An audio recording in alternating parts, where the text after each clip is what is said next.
On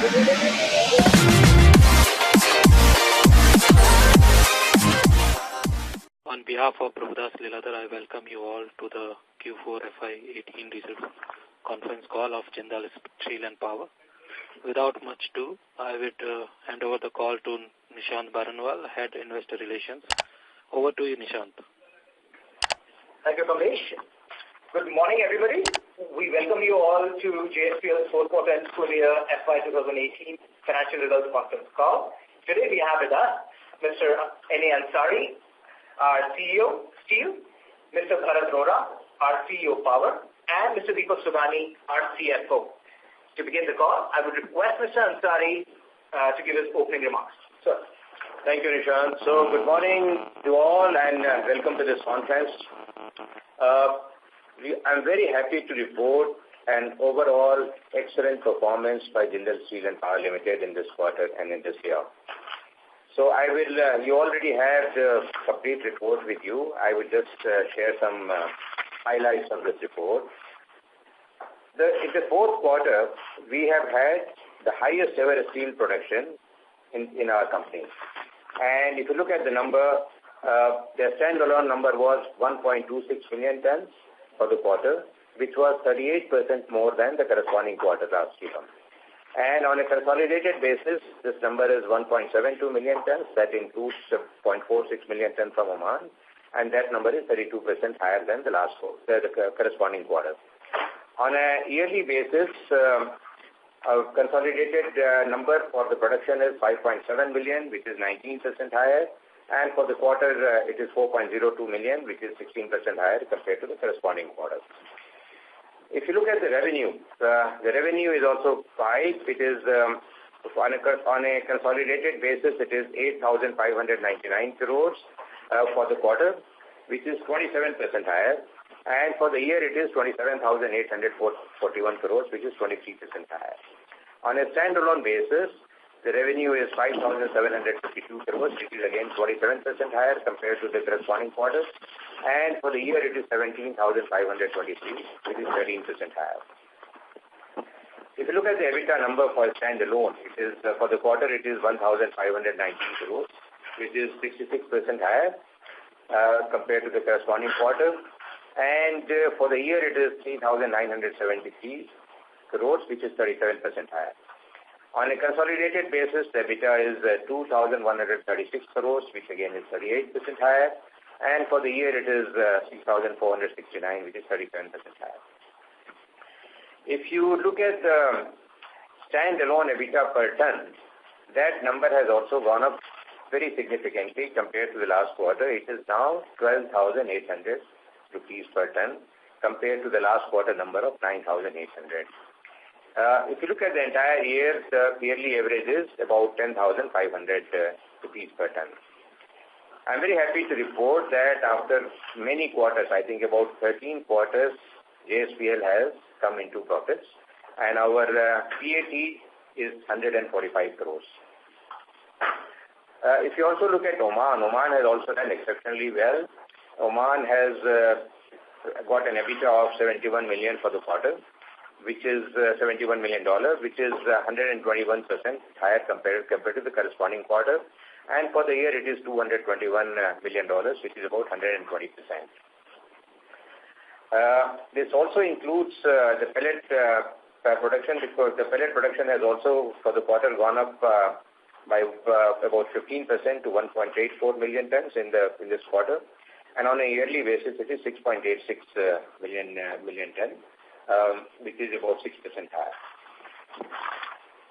I would like to add, these are the numbers which you already have. I would like to add that all this has been possible because of major initiatives taken by our company in all our operations as well as in financial matters. So if you look at Angul, for example, so Angul production is ramping up quite well. The blast furnace and the BOF and the entire chain is working quite well as per the expectation. And as we had mentioned earlier also, that a plant like this takes about 6-7 months to come to about 80-85% capacity. And we are ramping up very well as far as that number is concerned. Raigad is working quite consistently. In the last quarter, they have done very well. And as usual, they have consistent performance. Oman has done wonderfully well. They have increased their production levels. Last quarter, they produced about 0.46 million ton as against 0.39 million ton in the corresponding quarter last year. And they are already at the level of about 2 million tons per year. And going forward, they should be able to do much more. As far as I'd also like to touch a little more about Mozambique and Australia at this point. So the Mozambique is roughly producing around 100 to 150,000 tons per month, and Australia is doing close to about 100,000 tons per month. Let me also tell you something about what's likely to happen, because what is also happening, we have taken major initiatives in terms of managing our costs, managing our customer satisfaction, and also our supply chain. So these are resulting into the market is accepting our product very well. Obviously, of course, it is very well known that our product quality is very good. But at the same time, while we are ramping up the production, the market was required to accept that entire quantity. And I'm very happy to report that based on all the initiatives that we have taken, market has absolutely no difficulty in taking our products, despite the NSR going up substantially let's say in the last quarter compared to the earlier quarter.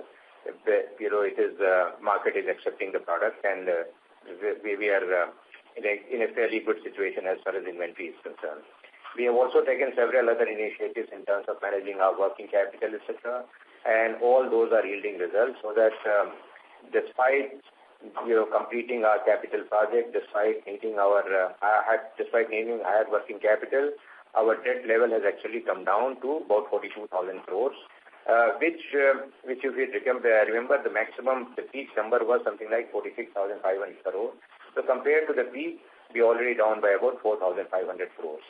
So that's in short that I wanted to start the discussion with. And then I will request Mr. Bharat Arora, the CEO of Power Plant, to also communicate about the JPL performance. Thank you. Good morning, ladies and gentlemen. The year 2018 has seen mixed fortunes for JPL. The first 2 quarters, we did a very good performance. But in the next 2 quarters, our performance was impacted due to the issues on the availability of coal. As a whole, on a year-on-year basis, the performance in the year 2018 has been much better than the previous years. The generation has increased 19% from 9,100 million units to 10,900 million units. The turnover has increased 31% from 3,100 crores to 4,080 crores. The EBITDA has increased 37% from 1,048 crores to 1,434 crores. And the cash profit has increased 19% from 655 crores to 778 crores. In the later part of the year, as I said in the beginning, there has been a severe shortage of coal, and due to this, the JPL's performance, which could have been much better, has been severely impacted. The coal availability and the coal cost have been major stumbling blocks. Coal availability has been impacted due to 2 reasons. Number 1 was the ban on import of coal for PSUs and state utilities, due to which everybody has concentrated on arranging coal from Coal India. And secondly, Coal India tried to push up the production from various mines, and SECL and MCL were directed to increase production. They reached their mine capacities in December itself. So January, February, March, they were virtually closed down, some of the mines, because they did not have the permission to produce beyond a particular level. From April onwards, the production has been restored, and now we hope that with government efforts, it might improve. Now, due to the severe availability issues of coal, it is obvious that the price will start going up. And the price started shooting up from October onwards. And in the 4th quarter, it went up from 1 rupee 68 paisa to 2 rupees 38 paisa per kilowatt hour. On a year-on-year basis also, the price has jumped about 15%. The PPAs continue to be a rare commodity, and all utilities are now coming up only with short-term and medium-term power procurement contracts. Long-term PPAs are something which everybody is looking forward to, but they don't seem to be coming. Presently, we have about 810 megawatts of long-term PPAs and another 500 megawatt of medium and short-term PPAs. A few PPAs under medium and short-term are under negotiation, and we expect to increase our PLF for the year 2019 to over 50%. With increased efforts of Coal India, we hope to manage the coal for this. We would be needing about 8.5 million tons of coal in this year. Half of this is going to come from the FSAs with Coal India, and the other half we plan to arrange through various sources, including a major component through imports. So that's all I would like to say in my opening remarks. Thank you. Now, I would request Mr. Deepak Sudhani, our CFO, please can give his opening remarks. Yeah, good morning all. Let me kind of add on to the conversation that's going on. Firstly, by stating that in the quarter that just went by, we saw all the three rating agencies upgrade JSPL from G to BBB minus and to bring it to investment grade rating. That corroborates the strength or the operational performance that we have demonstrated in the current quarter. So we are fairly and squarely back in the black in the current quarter, and our financial results talk of the same. Right? That's one point that I wanted to highlight very clearly, that from one stakeholder set, we have got all the positive, comments. Secondly, I would like to say that from the banking side also, the banks have clearly recognized and they have taken us out of the JLF in the last quarter. So I think from a banking community point of view also, they completely understand our financial and operational performance improvement, and they kind of recognize that we are, not only fairly solvent, but we are now performing fairly well. So I just thought I'll highlight these two to begin with. The second commentary that I'd like to make is a lot of you have been tracking our Angul volume. Right? I think Angul is the new kid on the block with additional 5 million ton volume that has to be harnessed in the current year. And we are pleased to kind of again bring the focus that in the last quarter in Angul we were able to do around 500k volume as against 250k in the last quarter. So almost 100% growth in the volume in the Angul plant. And in the subsequent quarters, we shall be able to see, even more volume coming up from Angul. So I think that is the most critical thing that will add on to our performance, even further. And as we have been highlighting that post the Angul commissioning, we are now having 10.6 million ton global capacity, 8.6 million ton in India and 2 million ton overseas. In FY18, we ended up doing a 19% YOY growth on volume, as Ansari ji pointed out. But the headroom is immense because we have now so much of additional capacity and the market is good. So we are targeting somewhere around 9.5 million ton volume in the coming years, say 9 to 9.5 million ton, which would reflect almost 65% plus or 70% kind of a volumetric growth. So a lot of volumetric growth, is very certainly, ahead of us, which is clearly coming out through the last quarter volume growth also on top of the previous quarter. The third commentary that I would like to make is on the EBITDA per ton. As you may have noted from the results, our EBITDA per ton in the current quarter is 12,800 rupees per ton, which is around 3,000 rupees higher than the last quarter, which is a very significant pickup. And based on the macro environment and the steel sector environment at this point of time, we are comfortable with the current pricing regime, and we feel comfortable that we should be able to continue to derive, the EBITDA levels that we have been able to get in the current quarter which is far in excess of what we've been able to get in the last year. So just to kind of highlight, in the last year, our EBITDA per ton on a blended basis was around 10,500 rupees. And already we are seeing around 25% pickup from that level in the last quarter, and current quarter it will continue. But on the EBITDA per ton, I would also like to add one more layer of color. Ansariji very rightly pointed out that so many initiatives that we are taking to improve our efficiencies on the operational front and on the cost front. I think the point that I'd like to highlight that on account of the multiple initiatives that we are taking across the board, we believe that structurally, one, obviously, Angul plant is a more profitable plant. It is a larger plant and more efficient plant than the Raigad plant.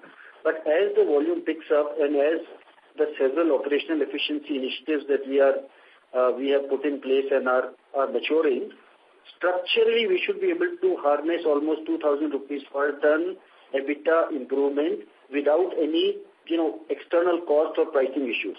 So while the external environment is good, we are also now fairly well prepared to improve our profitability by almost 2,000 rupees per ton. That will actually hold us in very good stead even if there is a bit of volatility in the market. So I just wanted to highlight that structurally we are becoming a much stronger organization. It's not just that the macro environment is supporting, the EBITDA per ton are strong, but we see that the underlying current operationally to, not only support it, but even strengthen it as we kind of progress through the quarters. And as you're well aware, in the last quarter, we saw a total NSR pickup of 4,000 rupees and cost pickup of 1,000 rupees, which is how the EBITDA per ton has gone up from 9,800 to 12,800, right? So that is a very strong trend that is continuing. So that's my second comment that I wanted to highlight. The third comment that is very important, for us to interpret the financial results. In the financial results, we have kind of reported obviously a very strong profitable quarter, the last quarter which is a PBT positive quarter for JSPL standalone. And on the consolidated basis also, both the volume, EBITDA per ton, all the metrics are extremely positive. We have taken some exceptional expenses of 437 crore in the financials on the consolidated basis, and partly they get reflected in the standalone financials also. So I just thought, I would like to comment on it a bit. Primarily, these expenses are pertaining to royalties that we have, been asked to, additional royalties that we have been asked to pay in past. And mainly these are they are in the nature of provisions. So these are all primarily they are non-cash expenses. As you may recall, out of this 437 crore, 137 crore actually pertains to some royalty expenses that we had reported in the last quarter pertaining to additional royalty demands on our Tensa mining operations. Right? So that 137 crore that we had notified to all of you last quarter, we were obviously examining and are still examining options for recovering of the same, but we have decided to take a charge for that 137 crore, which is the only cash expense out of the 437 crore. Balance 300 crore again pertains to variety of past royalty charges. And even this 137 crore actually pertains to royalty charges for a fairly long period of time that was demanded of us in the last quarter, but did not pertain to the last quarter. It pertained to maybe several years additional royalty demand by the department, and therefore we have decided to classify it as an exceptional item. Right? So broadly, that is the larger color on the exceptional item. But I would also like to take this opportunity to say that by virtue of where we are in our journey today, we do have, certain exceptional items in the balance sheet, both on the positive side as well as on the negative side, right? And the plus side seems to be significantly more powerful, and I'm just trying to, take the liberty of, doing a full discussion on the other items as well, right? So ballpark, as you're well aware, that we have, some sub judice mining assets, which total to almost, so 1 second, so.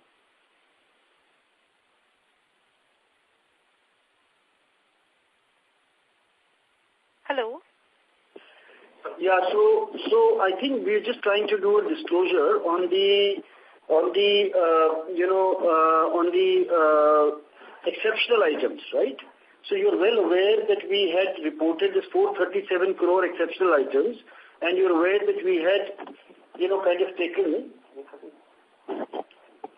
So you're also aware that we had, in past, there was a coal levy of 3,000 crore, of which 1,700 crore had been charged off in the previous years.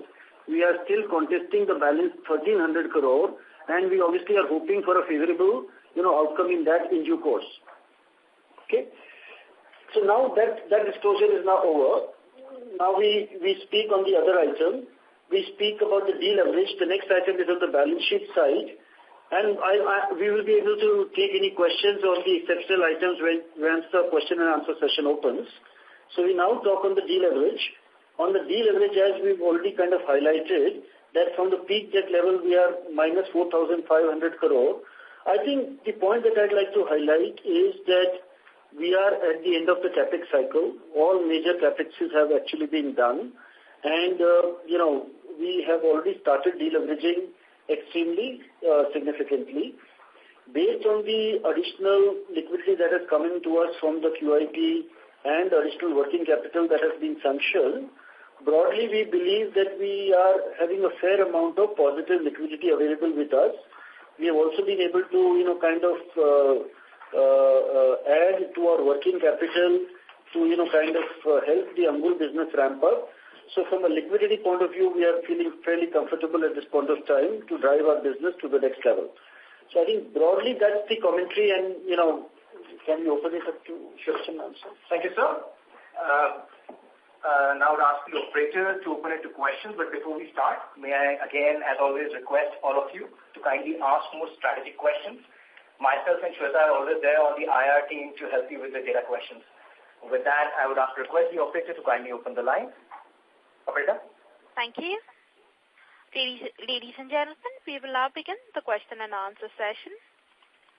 Anyone wishing to ask a question, may please press star and 1 on your touchtone telephone. If you wish to remove yourself from the question queue, you may press star and 2. Participants are requested to use handsets while asking a question. Ladies and gentlemen, we will wait for a moment while the question queue assembles.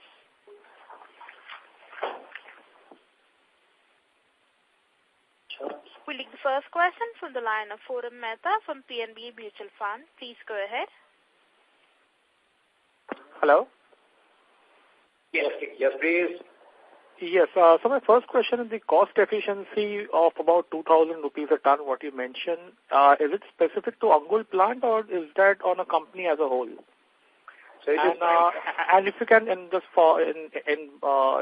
conclusion to that, can you split 2,000 rupees per ton broadly into raw material savings and non-raw material savings? Okay, so, this 2,000 rupees per ton that we are talking about is primarily related to the Angul plant. Because of course, there seems to be a disturbance. We are hearing echo. Sir, give me a minute. Let me check. Yeah, is it fine now? Yes, hold on. Yes, sir, please go ahead. Okay, shall we continue? Yes, sir. All right, so as I was saying that this 2,000 rupees per ton is what we are targeting at Angul plant primarily because of the efficiency which we expect to bring in both the iron making as well as in the steel making, and also it will get related to the downstream product. You see, the whole idea of this 2,000 rupees reduction is that as you ramp up the blast furnace, your coking coal requirement keeps coming down on a per ton basis, and your PCI can increase, and also the overall fuel efficiency comes down substantially. So that gives a very substantial saving. Today, for example, if you're operating somewhere around, let's say, about 8,000 tons per day or 8,500 tons per day, and as we ramp up, we will be going beyond 10,500 to 11,000 tons per day. So that additional production is going to cut down this fuel cost very substantially, improve the blast furnace productivity, And obviously the fixed cost also gets distributed. So that is the first part on the blast furnace.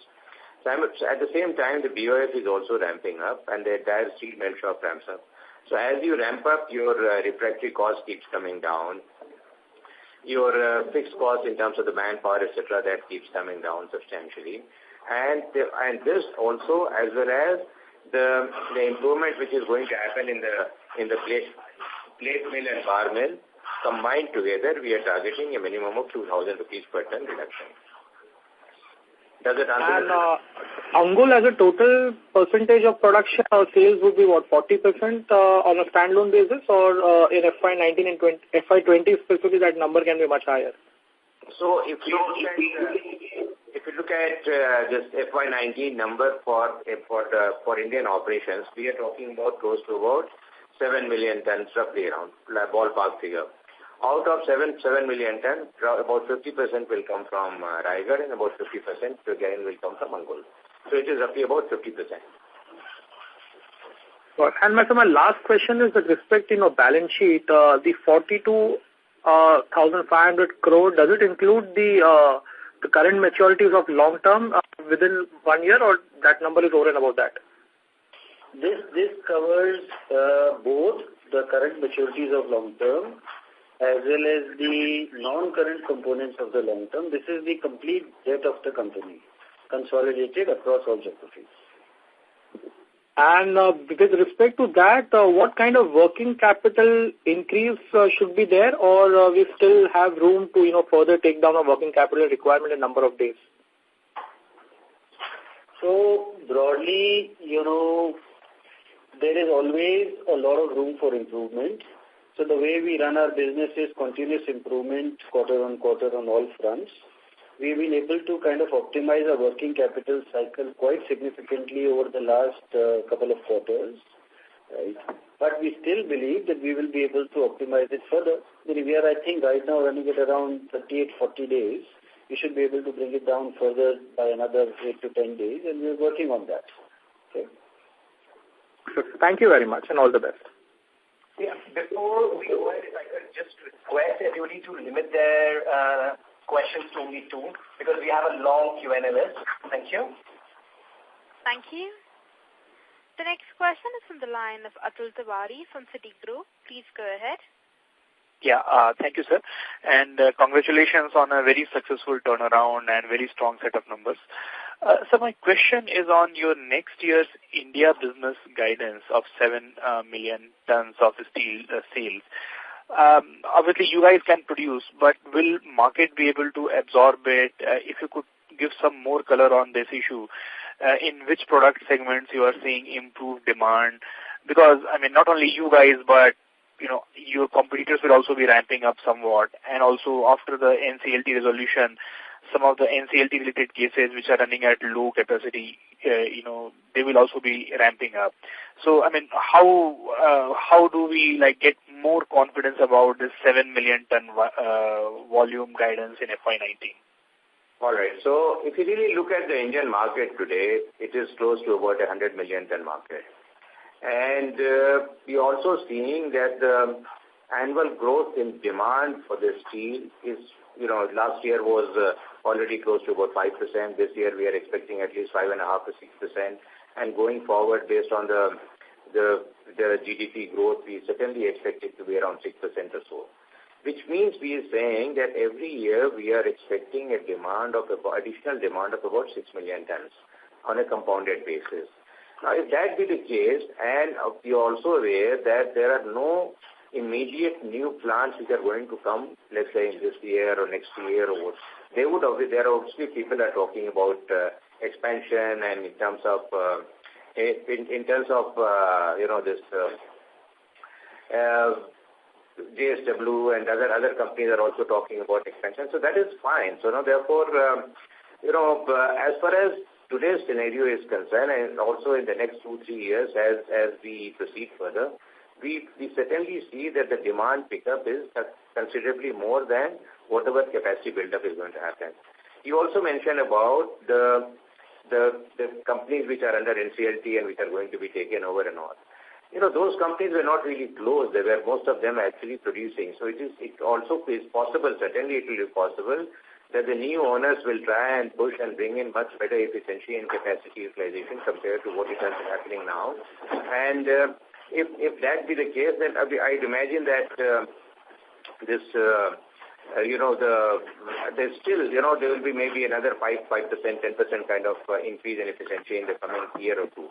Now, having said that, if you look at the entire market, and today India still continues to be a net exporter, and also if you look at our product profile, that is primarily we are mostly into long, obviously about 2.2 million on a globe between the two plants. We also make grades. If we look at the current demand in infrastructure growth, it is very substantial. You can find that everywhere that demand is picking up substantially. We can see that in terms of the capacity, which, most of the fabricators and others, they're all full of orders. We also have absolutely no issue in terms of getting orders. Our order books are generally full for 25, 30 days. This is despite all the increase in production rate that has been happening in the last few months and few quarters. So we don't see any difficulty at all in selling our product. And in fact, the market, if you also see the product price, the NSR is also quite stable. In fact, the Q4 compared to Q3 was substantially higher, more than somewhere between 4,000 to 5,000 rupees per ton. And at this time also, it is almost at the similar level. So, we don't see any difficulty at all in selling our product. And primarily, you should also remember that our product quality is one of the best. If you look at our plate mill, we have one of the best plate mills in the world. And therefore, if there is any shortage in demand, so to speak, we certainly believe that our product will sell first compared to anybody else. And also we are also aware that there are a substantial percentage of secondary players, so to speak, in the field, and somewhere around 40 to 45%. And certainly, if there is a push comes to a shove, we should be certainly in a much better situation compared to most of the people. So I hope I have responded to your question. Yeah, sir. Thanks a lot. And sir, second and the last question is the capex guidance for the next year for the standalone and the consolidated basis. So, as we have communicated earlier also, most of our capex plans are already completed, and that's how we are ramping up the plan successfully. And of course, there are some areas where we are still spending some money. For example, we are setting up 2 additional coke oven batteries. Plus, there is a caster project which is going on, a small billet caster project. So these are some balancing items which are going on. That will be somewhere close to about 500 crores or so in this coming year. That's the kind of number which is there, and that should cover the entire capex requirement by and large for the new project which have happened. Okay, so sir, this includes your regular maintenance capex also because because it looks like a very small number. So that's why 500 crore, I mean, you do have an asset base of like 80,000-90,000 crore rupees. Yeah, you are absolutely correct. But let me tell you this. Angul plant is absolutely a new plant, practically a new plant. And when we talk in terms of the maintenance capex, that does start, at some point of time. Right now, we are still in that process where we are utilizing all that capacity and so on. So in the coming years, certainly we will have some additional capex, maintenance capex requirement, which will be there maybe in terms of another 400 crores or so, something in that order. So that would happen. Something will be required maybe in Raigad and so on. Oman is also a fairly new plant. We don't really need much of a capex there. So we are talking about practically this year, we are looking at this capex of only around 500, max 600. And in the coming years, obviously, there will be some additional needs for the maintenance. Okay, sir. Thank you. Thank you. The next question is from the line of Abhijit Vara from Sundaram Mutual Fund. Please go ahead. Thanks for taking my question. Sir, just wanted to clarify, what is monthly production run rate for Angul, sir, right now? Could you repeat the question? Monthly production run rate for Angul at this point of time. Monthly production run rate. Okay, so let's just give you some numbers for Angul. So now if you look at Q4 Angul number, we have produced in this year Q4 about 470,000. And in the coming months, we are talking about producing something close to about 250,000, which will be ramping up. We are going to about 300, going then next to the 350, and finally going, we expect to reach a level of about 400,000. So that's the kind of ramping up which we had mentioned. As I had repeatedly mentioned, a plant like this ramping up to 80-85% capacity, it takes about 6-7 months kind of number to reach. And we expect that in a couple of months we should be reaching to that level, and thereafter it will be further increasing there. So for example, in the October quarter, we should be doing somewhere around 400 to 450,000 tons per month. That's the kind of number we are expecting to do. Okay, sure, sir. And QIP money, there was a note that not entire money has been exhausted. So after working capital requirement, you'll still have some money to reduce the debt, or will be exhausted with this year's growth? Sure. So I think, the QIP money partly got used for some debt reduction in the last quarter. Partly we used it for some capex and working capital purposes to ramp up our Angul business. And maybe around 300 odd crore is still available. And if we were to net it off, our net debt would have been even lower than what we have reported. We have not netted off that excess cash in the reported debt figure. So yes, you're right. Net debt will be how much, sir? Last question. Net debt. I didn't want to kind of start guiding on net debt, but if you ask me the available liquidity at the end of the last quarter, because QIP money came in pretty much at the end of March, you can add another 350 to 400 crore. Actually, let me just see the exact data. We are saying 482 crore unutilized funds from the QIP. So if you were to net that off, the net debt would be, lower by 482 crore. Right. Oh, sure, sir. Thank you. Thank you. The next question is from the line of Ritesh Shah from Investec Capital. Please go ahead. Hi, sir. Congratulations for good set of numbers. Sir, in the initial comments, you indicated 8.5 million tons of coal requirement for this year. Now, a broad math would indicate like you're guiding towards 1,900, 2,000 megawatt of power sales. This corresponds to around 1,375 megawatts what we did at this year. Sir, could you please help understand the bridge, how we will go from 1,375 to 1,900, 2,000 for FY19? Yes, we have already in place PPAs for 1,350 megawatts, whereas last year we had PPAs in hand for about 1,100 megawatts. So there has been an incremental increase in the PPAs of about 250 megawatts. In addition to this, we are under discussions with various utilities for another 300 megawatts, and that should be fruitful in the next 2 months. So on that basis, we have a target of having an average generation of in the range of 1,700 to 1,900 megawatts in the current year. Okay. Sir, can you provide some color on next 2 months, basically? Is it like which states are we targeting or something? Can you please repeat the question? This incremental 300 megawatts, it is expected from which states? Earlier we had guided for like 325 megawatts from UP, which hadn't materialized. No, we have got a PPA of about 200 megawatts from UP, which is on a short-term basis. So that is in place. That is part of the 1350, which is already being generated and transmitted. And the other PPA, which is under discussion, because it is under discussion, so I would not like to disclose with whom it is going to be. Okay, that's right. Sir, my second question is, the auditors have qualified potential, basically, impairment of 974 crores for the hydro projects. So what exactly is this, sir? Is it possible if you could please provide some more color over here? And again, another one of the notes is there is an additional levy pertaining to 1274 crores. Now, is it something which is not there in exceptional under provision which has already been factored? How should one look at this? So I think let me first of all, correct the interpretation of the reporting, right? There is no qualification on the hydro project, okay? This is only covered under the emphasis on certain matters by the auditors, okay? As you are well aware that we have invested certain amounts of sums in our power business in the hydro project in the past years. And all of them are viable projects. There are 3 different projects of different capacities that were that are under development, and we have been waiting for the revision or the revised hydro policy to come in. So till the time the policy comes up, we are obviously not wanting to expand our footprint in that area, and therefore the progress is a bit slow on our end. However, these are all extremely good quality assets, and when the right policy comes in, they will obviously create value.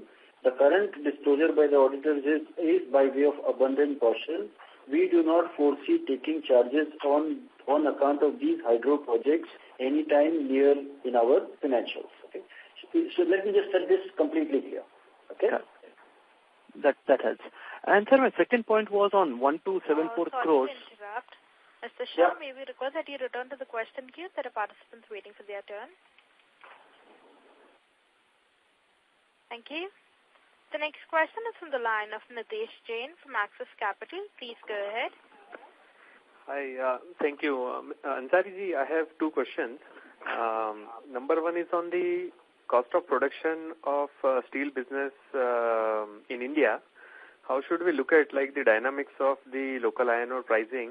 And I think it has softened a bit, after remaining high for some time. Also, coking coal has slightly gone down. So, in the coming quarters, should we assume a meaningful reduction in cost of production for the Raigad and the Angul? I'm not talking about only the operational efficiency part, which is your, internal target, but keeping in view the basic raw material pricing as well. This is point number 1. And the second question is on the long product pricing market. How do you see that in April and March?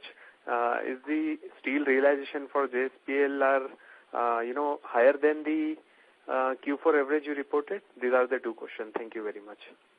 Thank you, Mr. Jain. So, let me try and attempt to answer this. The first question is, if you look at the difference in a raw material basket vis-a-vis the finished product and compare this from April 17 till April 18, you would actually find that this margin has gone up by about 42-43%. So, and we expect that, the similar, the numbers which are there, we expect that we would have the similar margins in the coming quarters and years, primarily because the demand is quite robust, so to speak. And so therefore this gap between demand and supply, I think, will continue keeping the price at that level. As far as the second part is concerned, the realization for the long product which was there in Q4 and beyond that, in April, May, in the month of April or so, they are almost at the similar footing. So, it is there is not really any major difference between two. As you can see, depending on which product we are talking about, there is marginally up and down, very marginally. They are all within a very narrow range, so to speak. So we don't see any, let's say, appreciable change between the Q4 numbers and the current quarter numbers. So that's where we are. So to answer, Pawan, I hope that your question is answered by this.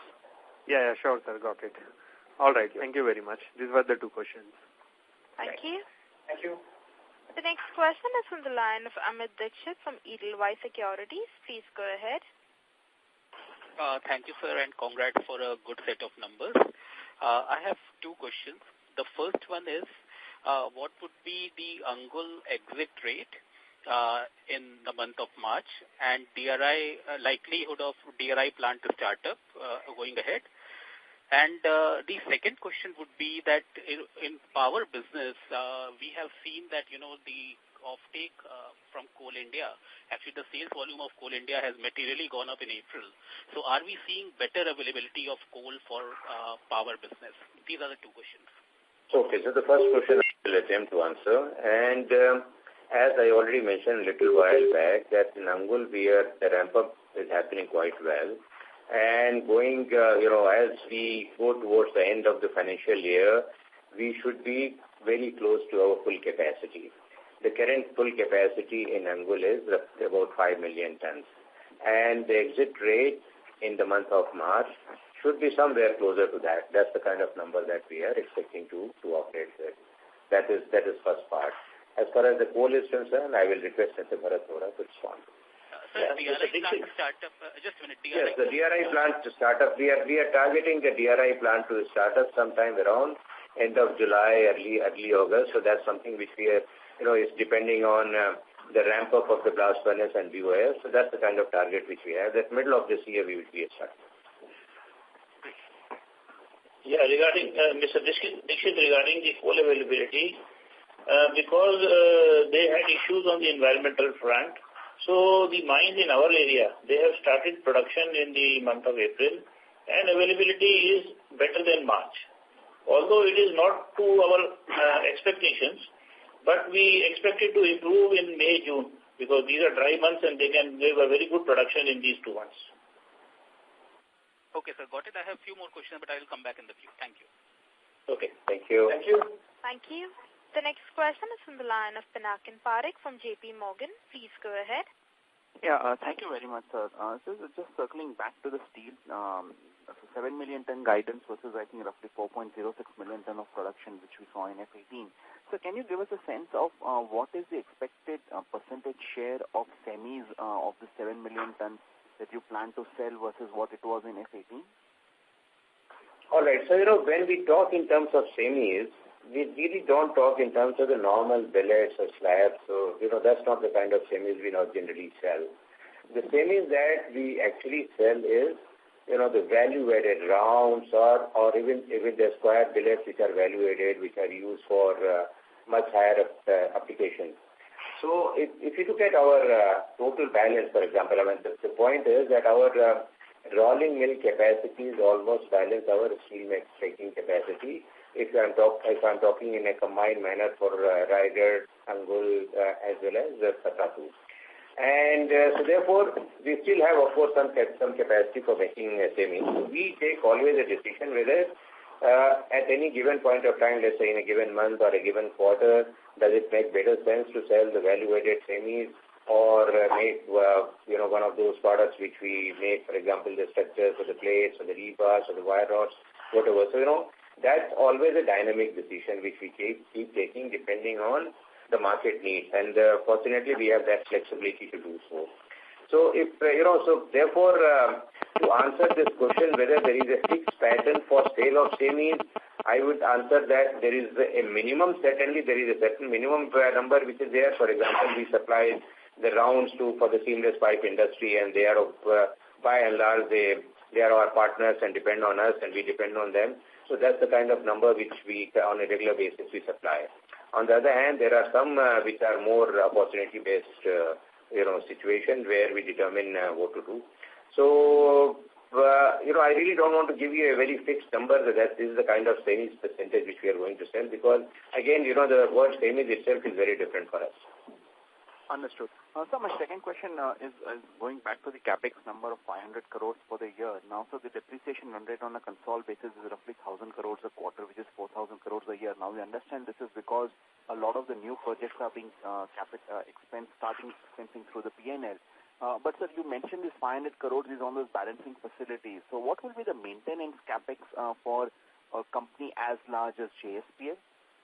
So it will be somewhere close to about 400 crores, 500 crores additional. That's the kind of number which is there. So this is the so I think let me clarify. I think, there are two components to our capex or maybe three different kinds of conversations on the capex. One, that we are at the end of our large capex cycle in Angul. There is no new large project that is being envisaged either in Angul, Raigad or Oman. So therefore, I would like to provide an assurance to the, all on the call that there is no large capex that is on the anvil at this point of time. Point number one. Point number two, very clearly, as we are stabilizing Angul, we need to do the residual balancing capexes which are essential for us to stabilize the plant well or to fix some of the residual parts. And as Ansariji mentioned, that capex is around 500 odd crore, right? That's the point number two. Point number three, obviously there is a regular maintenance capex, which will be around 400 to 500 crore. And I think to bring clarity, this regular maintenance, maybe on Angul there may be a little less this year, but ballpark to be on the conservative side, I would like to kind of guide everybody to factor in about 500 crore of maintenance capex on a regular basis, including this year. So ballpark about 1,000 crore is a decent number to take on the capex side this year. I think Ansari was more focusing on the projects that are, kind of outstanding. That's our guidance, but it's very small compared to the overall, large gross block that we carry with us. Yeah? Understood. Thank you very much, sir. Thank you. Thank you. The next question is from the line of Bhavin Chheda from Enam Holdings. Please go ahead. Good morning, sir. Good set of numbers. Sir, on your guidance, which looks very strong on volume and the way the Angul is ramping up, and you're looking at cost savings also. So you spoke of 2,000 rupees cost savings, and as you mentioned, the realizations are largely steady in April, May over Q4 exit, which means in the steel business, we are still headed for improvement in this strong EBITDA from current levels? Okay, so let me put it like this. There are two things which we have talked about. One is that what is the margin level which is there, and what has been communicated earlier by Mr. Deepak Sogani also is that irrespective of what is the market scenario, we are targeting a kind of a cost reduction of 2,000 rupees. And now the rest of it, obviously the NSR depends on what is the market scenario. Today it is quite steady. What's going to happen in the next few months or so, we certainly expect that these numbers should be good simply because the demand pull is there. And these two factors combined together obviously should increase our margin certainly. So to answer your question, yes, we are certainly hoping that this reduction will increase our margin substantially. Yeah. And my second question on your coal mining operations have not yet contributed meaningfully. Maybe it's a negative in the FY18. And now all the mines are operating. So can you give some guidance or some outlook there of what kind of run rate we can expect in FY19, and would there be any meaningful contribution in 19? Yeah, no, I think, let me kind of, very quickly comment on it. It is a fact that we were not able to focus on our international coal and iron bearing assets effectively, in past. Point number one. Point number two, now that we are, very strong in the Indian operations and our volume is ramping up, the need for, the supplies has increased for us. So we obviously use part of the coking coal from Australia and Mozambique, and it is in our interest to increase the production there and to support the backward integration of our current business. Therefore, in line with that, over the last couple of quarters, a larger, I would say, management focus has been there to develop these assets and to grow these assets. And accordingly, as Ansari pointed out, both in Mozambique and in Australia, about 1 lakh ton per month kind of a production is now already in the ballpark, sometimes plus minus, but that's the range at which we are operating. The next point that I would like to say is that in FY19, the focus will be significantly higher than what it was in FY18 to develop these assets. Right? Both in Mozambique and in Australia, larger initiatives are happening, and we should be able to certainly demonstrate improvement on where we are, in these businesses. However, given the large EBITDAs from our steel business and from our power business, the EBITDA from our mining operations are unlikely to be comparable. And these are more from a raw material security point of view and backward integration point of view kind of investments that we made. So they de-risk our business model. I would not like to kind of guide for us to start seeing them on a standalone basis from a EBITDA perspective. Big picture. Yeah, thank you, sir. Yeah. Thank you. Thank you. The next question is from the line of Sanjay Jain from Motilal Oswal Securities. Please go ahead. Hi. The first question is on what is the capex that we have done in FY18?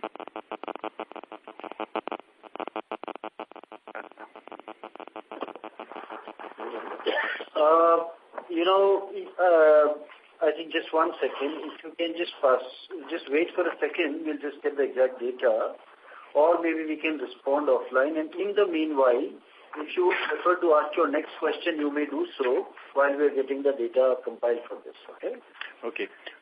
Secondly, in the previous quarter, we were saying that Australia will break even in the fourth quarter. And now, when we see the numbers, if we take consolidated EBITDA and deduct standalone Jindal Power and Oman, then we get a negative number of about 120 crore in this reconciliation. So, what I'm trying to understand is that are these the losses or there is a... No, I think, let me correct you. I think you're looking at ex-Oman, right? If you ex-Oman, basically consolidated minus standalone, minus Jindal Power, minus Oman. Yeah. So obviously on the other than Oman and other than JPL and other than JSPL, which are our profitable businesses or EBITDA positive businesses, the balance are not as positive. Right? That's the whole idea. Right? So, clearly, I think 2 points that I would like to highlight. As I said, just made a commentary that we obviously will have a larger managerial focus on it in FY19. We look at them as an integrated part of our business to provide us long-term raw material security, and we don't want to, kind of look at them as a standalone return on capital employed kind of investments, because if that doesn't make so much, that was not the intent with which these investments were made whenever they were made. But nevertheless, these are, I would like to probably guide that both the Australian businesses and the African businesses are very marginal in terms of their obviously this year we will see EBITDA positive from both Mozambique as well as Australia. But even today, it is not as if we need to support them it's a very marginal kind of a play over there given the larger, volumes and EBITDA that we are working on. So it's very small and it doesn't matter in the larger context. Yeah, that I understand. The only thing that I want to understand, for FY18, there is a negative 400 crore. So for FY19, is this going to be similar kind of number or we should see some reduction here? I would not only see reduction, but I would actually like to believe it will be, maybe positive 400 crore, I would like to believe that it will be in that zone, Given the fact that Australian operations, Australia actually started producing effectively in the last 4-5 months only. So in the 12-month period, we've seen Australian operations only for a part of the year, and Mozambique operations were also at a lesser rate in past and have increased the rate even only now. Right? So on the whole, if you look at it, even on the last quarter exit run rate basis, the overall volume and profitability should be higher in FY19. Yeah. Let's run through the year and see how it fares, but it should still be a marginal play. Yeah. And now the total capex in last year was basically, about what I've been told is around 900 or around 1,000 crore you can say, net of oxygen plant sale. Maybe we can send the numbers offline. Yeah. So, and if any further details are required on the capex, we can share the numbers, but ballpark 1,000 odd crore net of oxygen plant sale was the capex in the last year.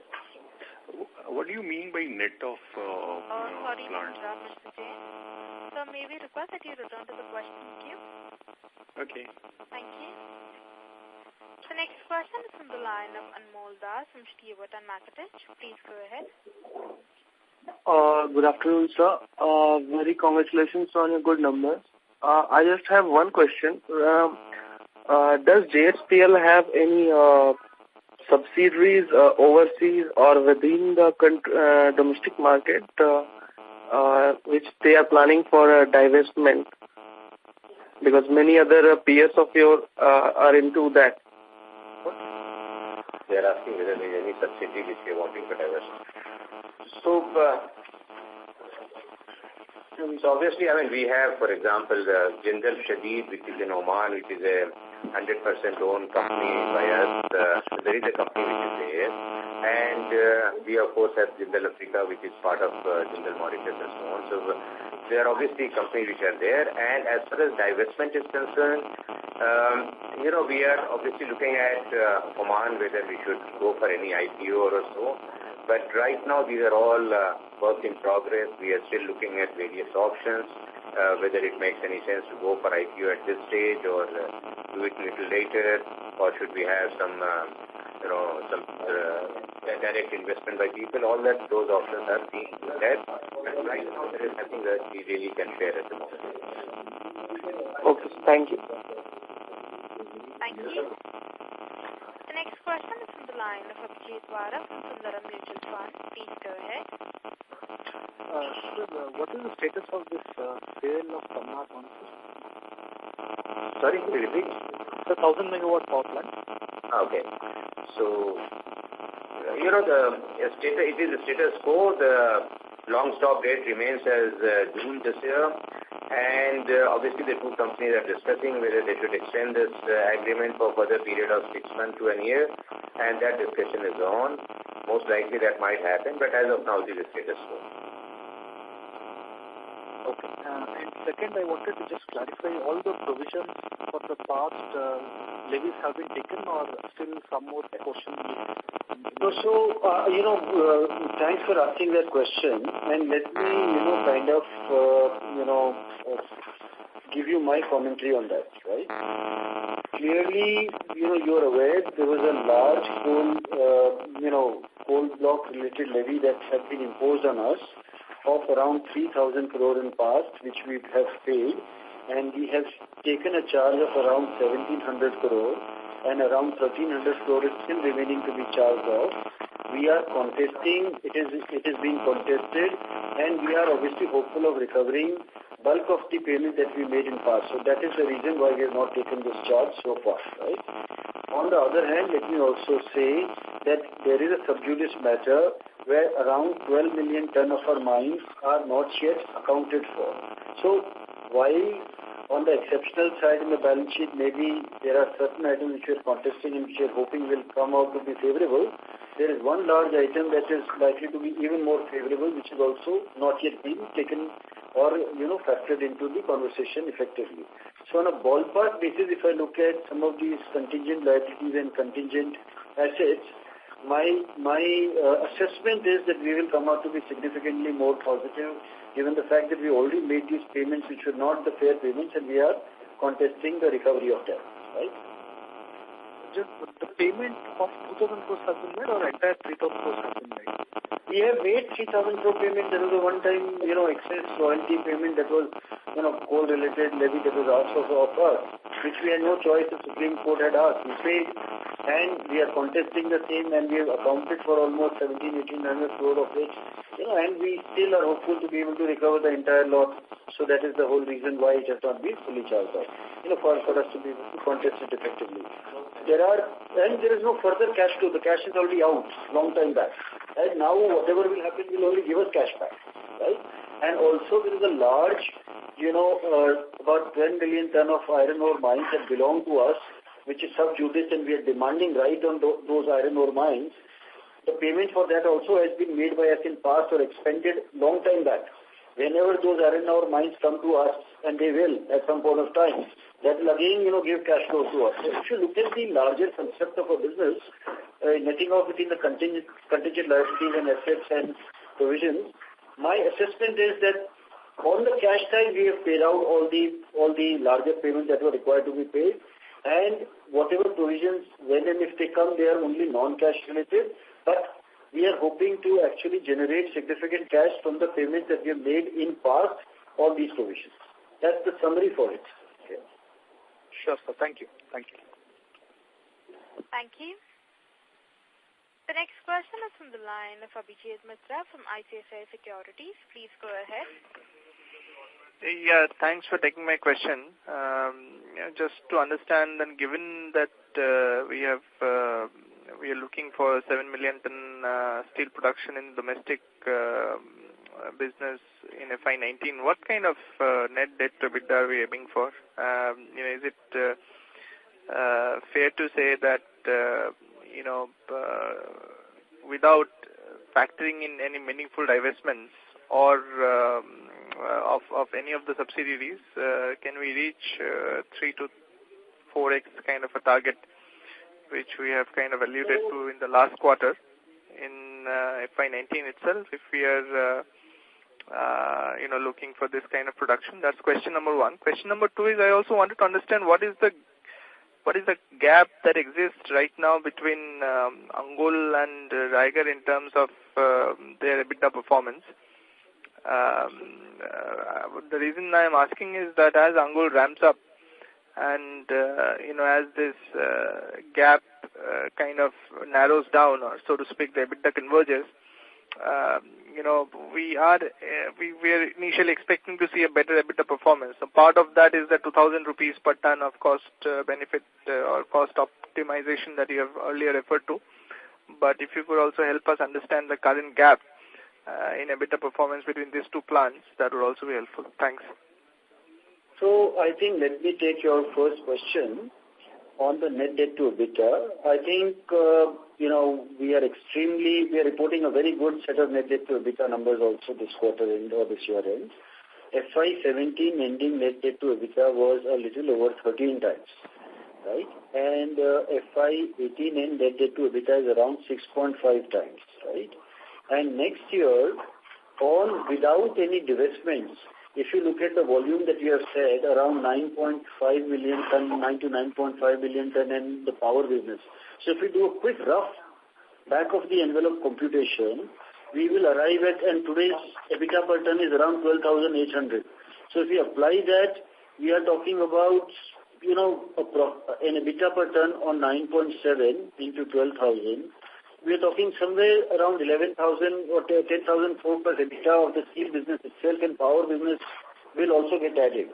So even if we, ballpark, the current year is looking fairly positive from a pricing regime point of view, as well as volume point of view. So if we even do a ballpark of 12,000 crore EBITDA or more, wherever we land up, I'm not giving a guidance on the EBITDA. Let me just, very clearly highlight, I'm just trying to do the math with you on the fly. But if it was 12,000, let us say, and if we were to kind of, envisage the free cash flows after bank interest and bank repayment of around 6,500 or I think 2,500 and around 6,500 crore of bank-related payments. So we will have in capex of 1,000, 7,500. We should be able to have free cash flows over and above our bank payments and capex requirements of 4,000 to 5,000 crores. And that should bring down our net debt to EBITDA. We are committed to reduce our net debt from 42,000 crore to at least 36,000 crore this year, primarily from an operational performance point of view and if required partly through through divestments and other things. If you take 36,000 crore as the ballpark net debt at the end of FY19, and if you take 12,000 crore as a ballpark, EBITDA, computed EBITDA, not a guided EBITDA, I must very clearly kind of state, then the net debt to EBITDA is already in the range of 3 or 3.5, so that's very positive. Now, one point that I missed out in my commentary earlier on, which my colleagues pointed out I should have, is the EBITDA per ton color, right? I think last quarter when we said, and this is a very important point, and we should digest the significance of the point, when we are reporting 12,800 rupees EBITDA per ton for the full quarter, actually the NSRs of the quarter built up over the 3 months, January, February and March. And March actually saw 3 rounds of price increase and the March NSRs were quite positive. Right? So on a blended basis, the EBITDA per ton, on a run rate basis, the EBITDA per ton going into April is actually, even better than 12,800 by maybe 1,500 or 2,000 rupees in that ballpark zone. So we'll see how the quarter plays out on the blended basis. But the exit EBITDA per ton is higher than the average EBITDA per ton for the last quarter by a reasonable amount. That's one anchor point that I wanted to kind of certainly leave behind with you. And now I'll request Ansari to comment on the EBITDA differential between the Angul and the Raigarh business. So, let me put it like this. If you look at the cost differential between the Angul and Raigarh today, and let's say, rather than talking about the year or the quarter, let me talk about the month of March. So the difference between Raigad and Angul will be somewhere close to about 500 to 1,000 rupees. Raigad is still cheaper compared to Angul. But going forward, as Angul ramps up and, comes to the right kind of efficiency, it is certainly going to be more profitable overall compared to Raigad, primarily because of the larger volume which it has got, the larger units which are there, and therefore they bring their own efficiencies, as well as the new processes and so on. So therefore, certainly going forward, the benefit of Angul cost reduction should start happening in a quarter or a couple of quarters max. And so that's the kind of number which is there. So rather than talking about EBITDA per se, because let's say the product prices will keep changing based on what the NSR, etc. is, but primarily what is going to drive it is the cost differential between Raigad and Angul. Does that answer your question? Yeah, to an extent it does. Thanks for taking my question. This is the last question before ending the call. Thank you. The last question is from the line of Prateek Singh from Credit Suisse. Please go ahead. Hey, hi sir. Congrats for a good set of numbers. So just wanted to get a handle on the QOQ net debt movement, because I remember in the last quarter, I think the number it was given us was around 42,400 crores. Now at 42,000 crores, that means that's not much of a net debt difference. Because despite having a 12 billion QIP, of which I understand that 5 billion is still in working capital, and despite a decent cash generation this quarter. So how do we bridge this fall? So is the number correct of my last quarter? So you are correct. Last quarter we have reported, last quarter was the first time when we started talking of the reduction in our debt levels. Last quarter we had reported 42,406 crores, if I'm not wrong, right? And this quarter it is 42,002 crores. So there's a reduction of 405 crores from the last quarter, which is primarily based on our scheduled repayments, etc. Right? In addition, as I highlighted on the call earlier on, we have unutilized cash of around 482 crore or around 500 crore, which if you reduce from the gross debt and if you want to compute the net debt, you can certainly, kind of reduce it by another 482 crore. That is cash in hand, not paid out to the banks. But on net debt basis, there is certainly some more reduction that is possible to be factored into the quarterly performance. Okay? Right. So what I'm saying is that even if you factor that, the total net debt differential due to the QIP would be around 1,200 crores. Plus you generated cash because of decent EBITDA this quarter. Even then, I mean, the net debt movement does not seem that high. No, so if you, right. So in the current quarter, if you're looking at the, obviously we have multiple factors that, kind of get driven. On the quarterly basis, we have obviously reported a 1,500 crore kind of a standalone EBITDA, right? Correct? Right.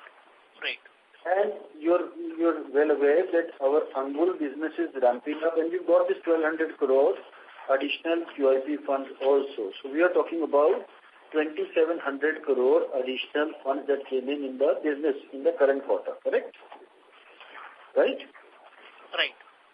And out of that, I've already told you 500 crore is unutilized. So we are left with around 2,200 crore. Correct? Correct, sir. Right. And we have also reported around 1,000 crore of debt, or maybe if you've taken 500 out, another 400 crore out. So 1,800 crore cash still remains, right? To be factored in. Correct? Right. So partly, obviously, the utilization of the residual cash is on multiple counts. We have obviously, paid out on the, partly on account of our working capital. There has been a significant improvement. So we were obviously looking to kind of ramp up our, working capital. So there has been a working capital increase of almost I would say, around 1,000 crore has been pumped into Angul. on account of inventory on both raw material and finished goods side, sort of build the inventory and the working capital there in the last quarter because we wanted to kind of, really accelerate. So out of the 1,800 crore, about 1,000 crore incremental money going in primarily and very focused to help us grow the Angul business very, very quickly and sharply, right? And balance 800 odd crore has been spent partly on CapExes or past CapEx payment, etc., right? So that's the ballpark, explanation. I think we are home. Yeah, we are a company which is now just started in the last 1 quarter, 2 quarters, started generating surplus cash flow. And obviously, part of the cash flow gets absorbed in the past payment and the liabilities and stuff like that. But in the coming years, as the liquidity settles down, the additional liquidity will become even more visible and, available. Yeah? Understood. So, and just my second question was, I think it was asked earlier, I missed it. I'm really sorry to cut you off. We'll take these questions offline. I guess we've already, this is probably the longest call we've had. I'm sure many of the analysts will tell us. But before I close, I would probably revert back to Mr. Ansari for his closing remarks. Thank you. So, friends, as you can see, we are firmly on the path of recovery. I mean, we were in difficulty a few years back, but we are firmly on the path of recovery. After so many quarters, we have come into the profits. And, going forward with all the initiatives which have been taken in terms of the cost reduction and also the market is playing out well, we should be doing much better than what we have been doing. A couple of points which I also want to highlight, and Mr. Subhani mentioned. See, in Qtr4, for example, if you look at our average NSR, it was something about 40,200 rupees.